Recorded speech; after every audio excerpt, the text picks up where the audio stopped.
mà toan này tại vì mà toan tham này thấy chưa bà mai hoa mấy tuần nào mà cửa đó mày ơi anh khá chứ đang ăn đây có cái ăn đây khơi ra cam má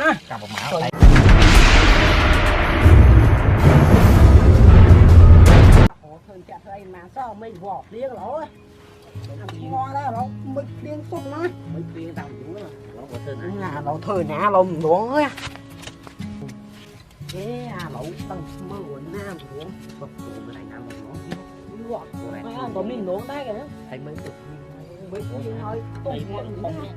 không mình mang màu ngon đấy là lẩu chọc với ăn mấy gõ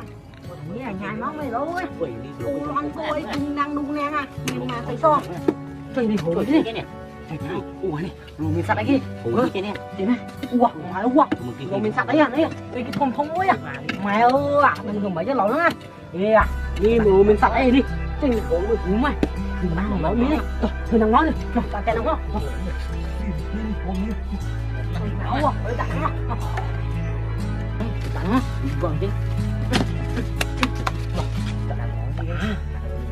hoàng ngon như nữa con nó trốn đặt nó này nó đi nắng nắng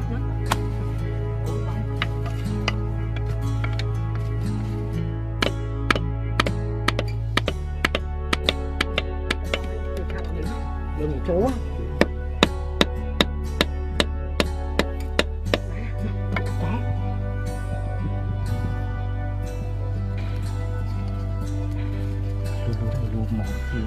รวมผลต้นปัญหาเลย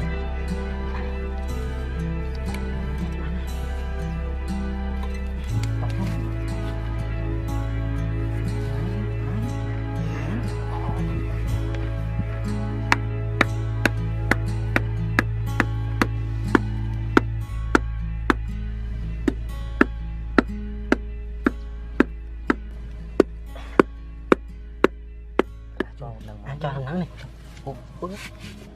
tận giờ nữa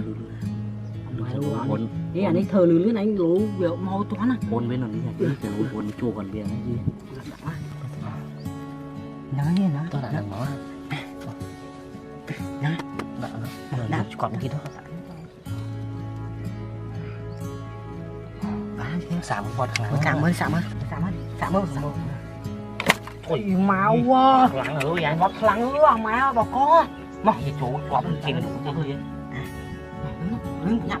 đi nhặt mò to người này hủ nữa bỏ nước lên nó máu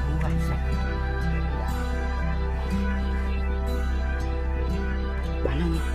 nó mò lưới nó thật tọt rồi ăn đi cầm con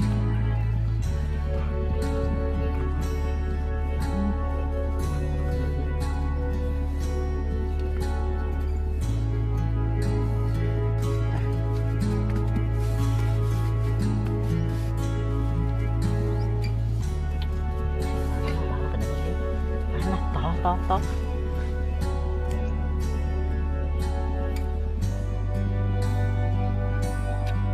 mà lưới tròn lưới đi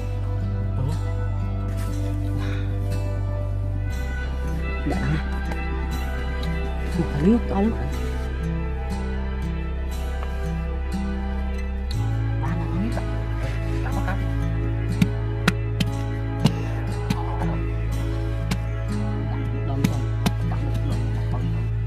đom tía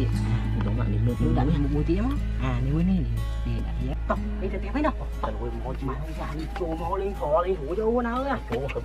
mà đi đảo nó cối chọp là nó thôi ta tiếp không tóc tóc nguyên chặt lên ngủ không chụp vào lò đi lò nước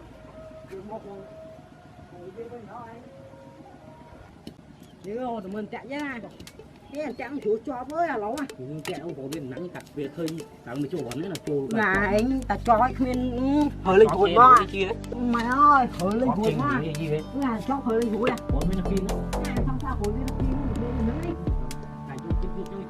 cái anh chạy anh chủ cho với là lẩu à đọc cái cao quá Mà cho cái nước cho má sẵn thì nghề ngon lắm ơi. Má ơi, sẵn đi à? Sẵn đi má ơi. Chạy này.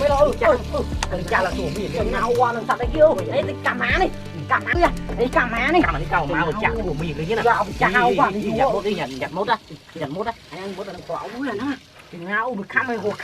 hồ khăm tay chạy ra đi. Bay mà toan á. Tay mà toan khăm này tới kìa. Mà hoa. Tụi nào mà cái đó mà ơi anh khỏe ơi đang đang có cái đang khơi ra cà má